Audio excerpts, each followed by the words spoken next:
Shalom teman-teman, Tuhan, temanya hari ini adalah kesehatan itu mahal. 1 Korintus 6 ayat 19-20.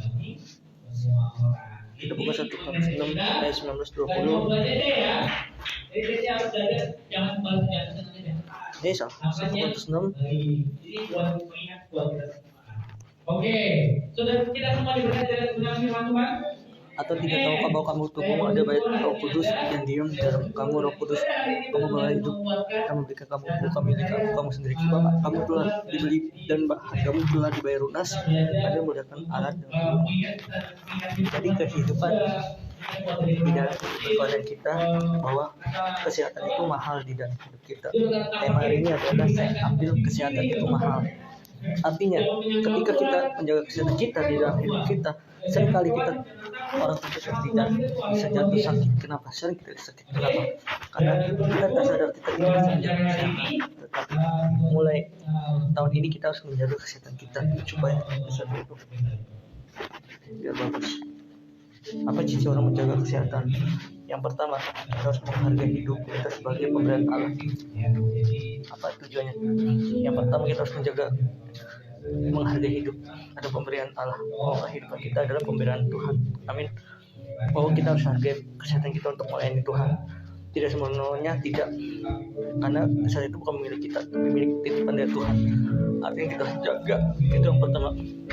Yang kedua, menjaga tubuh dengan pola hidup yang baik. Kita harus menjaga pola hidup kita dengan baik. Contoh, makan dan istirahat yang cukup, menjauhi kebiasaan merusak tubuh seperti rokok, kelebihan alkohol dan stres, kelebihan dan aktivitas fisik. Artinya kita harus jaga jangan merokok dan fisik kita jangan sampai stres. Kejiwaan itu sangat penting. Yang ketiga, peka terhadap kesehatan mental dan rohani. Kesehatan mental dan rohani, kita harus menjaga kesehatan kita. Contoh, dia bukan hanya secara sehat secara jasmani, tetapi kita harus menjaga pikiran tetap damai, menjaga relasi dengan Tuhan dan sesamanya. Artinya kita harus menjaga kesehatan kita supaya mental kita kuat di dalam Tuhan. Yang keempat, yaitu tidak menyiapkan hidup. Artinya hidup itu singkat, kita harus jangan menyiapkan hidup kita untuk melayani Tuhan. Bagaimana caranya kita menjaga dalam kehidupan kita sehari-hari? Yaitu hidup dengan pola makan yang sehat dan seimbang. Artinya kita harus hidup dalam pola makan seimbang di dalam hidup kita. Yang kedua, istirahat dan hidup yang cukup. Artinya kita harus menjaga kesehatan kita dan istirahat yang cukup. Yang ketiga, ada rutin olahraga dan bergerak aktif. Kita harus olahraga dan bergerak aktif supaya kita berolahraga terus. Yang keempat, menjaga kesehatan rohani dan mental. Yang paling penting adalah kita harus menjaga kesehatan dan mental kita untuk melayani Tuhan. Yang kelima, menjalani hidup dengan sukacita dan aman. Karena pengampunan itu mengubah pola hidup kita. Ketika hati kita tidak tulus, tidak mengampuni, kesehatan kita akan terganggu, mental kita kita harus belajar mengampuni. Apa dampaknya ketika kita sudah menjaga kesehatan? Yang pertama, kita memiliki kekuatan untuk melayani Tuhan dan sesamanya. Kita harus memiliki kekuatan dan melayani Tuhan. Itu dampak yang pertama. Yang kedua, kita menjadi teladan dan iman dan tanggung jawab.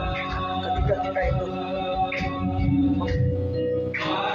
menjaga kesehatan itu mahal. Kita harus bertanggung jawab kepada Tuhan dan sesama kita. Yang ketiga, kita harus memiliki hidup yang lebih maksimal. Kita harus memiliki hidup yang maksimal. Intinya, ketika kita menjaga kesehatan kita, kesehatan itu mahal. Artinya kita harus memiliki mental yang kuat secukupnya dalam Tuhan. Tuhan berkati. Mari kita berdoa. Bapak, terima kasih Tuhan, kami sudah mendengar firman-Mu Tuhan. Berikan kami hati seorang murid Tuhan, dan berikan kami terobosan Tuhan.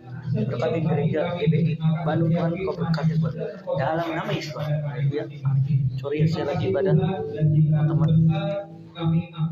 Sorry ya, saya mau lanjutkan. Berkati. Shalom.